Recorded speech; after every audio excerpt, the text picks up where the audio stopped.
Are you looking to become a software engineer? Or perhaps you already are and you're looking to switch jobs into a different field within software engineering? If so, this question has probably crossed your mind before, and that's, should you be doing programming outside of work? This is a question that I get all the time, and I wanted to talk about it from a few different perspectives, which is why I left it as general as it is when I received that question. In this video, we'll explore that question from the perspective of, does your job actually give you enough on-the-job training to go learn things that are relevant for programming? We'll look at that from a visibility perspective, say from a recruiter, and whether or not you're going to stand out. And then we'll also mix in work-life balance, because of course that's really critical for us to think about software engineers. So I try to remain as unbiased as possible, and that's why I wanted to start this video off with sharing with you my experience as a software engineer and work in programming that I've done outside of my actual job. I've personally found that I've been building projects as soon as I was able to program, so this is, before university or anything like that. I've been building things on the side and trying to learn that way.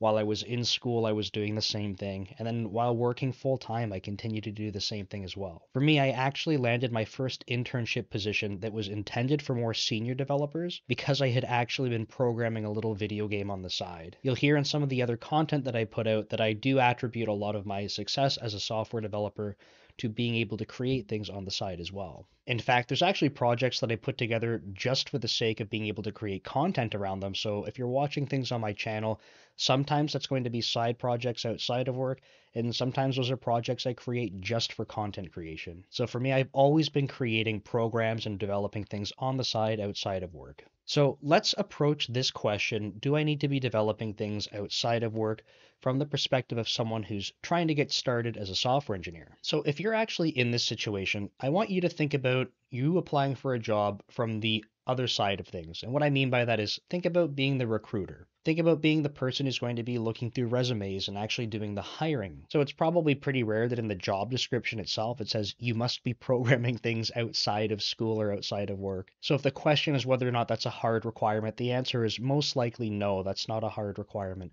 But if you're thinking about being a recruiter, being someone who's looking through resumes and trying to filter through candidates, for companies that have a large volume of resumes and applicants that they have to go through, they do need some way to filter them down to something reasonable that they can start to actually schedule interviews and take people to the next step of being able to understand their background and whether or not they're qualified. So my suggestion is that you always want to try and find ways to stand out against the other people that are applying for jobs. Now, does that mean that you have to be going to create things outside of work and outside of school? No, you can do this in many different ways, but I do think that if you have things on the side that you're able to demonstrate, hey, I've built this, I've been able to put different systems together, whether or not that's, mobile applications or websites and things like that, desktop applications, by having things that you've created on the side, it can really help with the portfolio to demonstrate to recruiters and interviewers that you actually have experience putting things together. But for other people, they might look at opportunities like taking boot camps or getting certifications and doing that kind of work on the side to be able to say, hey, look, I have some type of credential that's related to the job that I'm trying to apply for, and therefore that should help me stand out as well. I think there's lots of different options like this that you can pursue that don't have to be coding things outside of work necessarily. And you can mix and match different, varieties of these things, but I do ultimately think that you want to find some way to try and stand out against your competitors applying for these positions. I do know that I've hired interns before. They're still in school, they haven't made many projects on the side or anything like that, and this kind of feels like it's before the wave of people going for boot camps and certifications and all that kind of stuff. And basically just, according to the different classes and stuff they've taken, and because of the volume of applicants we had at the time, I've absolutely hired people without having any of these things on their resume. But I can certainly say that as we had more and more applicants applying, and we didn't have as much time to kind of go through all of them that were coming in, we did start to add in higher bars that people had to pass. And sometimes that might have included things like, different projects they worked on, or just something that we could see some amount of progress or initiative that they were interested in learning. And that doesn't mean that that's necessarily the right way to do it. And I feel like there are many ways to do it, but ultimately, when there's too many volume of applicants, you need something to help reduce that volume. Okay, what about trying to learn on the job? And does your job actually provide you enough opportunities to learn different technologies and things like that to help you grow in your career? Now, I don't think there's going to be a universal answer to this question because everyone's job is going to be different. And the things that you think are valuable in your career as a software engineer, those are going to vary from person to person as well. Now, just to make up a totally contrived example, if you were someone that was working on a team that happened to only be working like supporting something very legacy, you were dealing with technologies from 15 years ago and there's no real opportunity to, kind of bring that technology forward, your job is just to maintain it, make sure it doesn't continue to break, and when it does break, you're just fixing bugs. If you were on a team like this for many years, I might say, hey, look, maybe that's not a great opportunity for you to be learning things that are valuable in your career. I mean, maintaining legacy systems is valuable, but beyond that, not having exposure to new technologies and things like that, it might be an opportunity to say, maybe I do want to look at things outside of work. Or you might be able to ask your manager, is there something else I could be doing on top of this to try and learn about these other things? And just to give you another example, I actually have multiple people on the teams that I'm currently managing that they're actually interested in different aspects of programming, and we don't have those available on our current team. But we do have partner teams that we work with very closely, and we've actually scheduled some work that some of my employees can work on as part of their team. So does it have to happen outside of work for these learning opportunities? No, but you need to be in an environment where your manager and sort of the culture in your team actually affords opportunities like this. So I feel very fortunate that, within our group, we feel that that's okay. And as an engineering manager, I think that it helps really drive engagement up because people get to focus on things that they're interested in. And we do balance that with our core team deliverables. So it's not like people totally shifted gears. It's just an opportunity for them to have exposure to things on the side. And ultimately, I would say that if you don't have an opportunity like this and you're feeling like you're kind of trapped in your role because you're not being exposed to these other things, I would recommend that you think about that hard and decide whether or not that's a good fit for you. If you're feeling like your current position is holding you back from being exposed to the different technologies that are important for you as a software engineer in your career, it might be time to start looking around and seeing if you can get exposed to some of these things. If you're not able to find some opportunities to learn them on the side so that you are qualified to be able to have those types of positions, that might actually mean like it feels like you're taking a bit of a step back or doing some lateral movement to another position, another company. But that's okay because if it is a little bit of a step back just because you're not exposed to some of these things, it's not like a reset on your entire skill set as a software engineer. So it might feel like one little step back, but it'll actually allow you to have many big steps forward. So no, you don't have to be forced to learn things outside of work.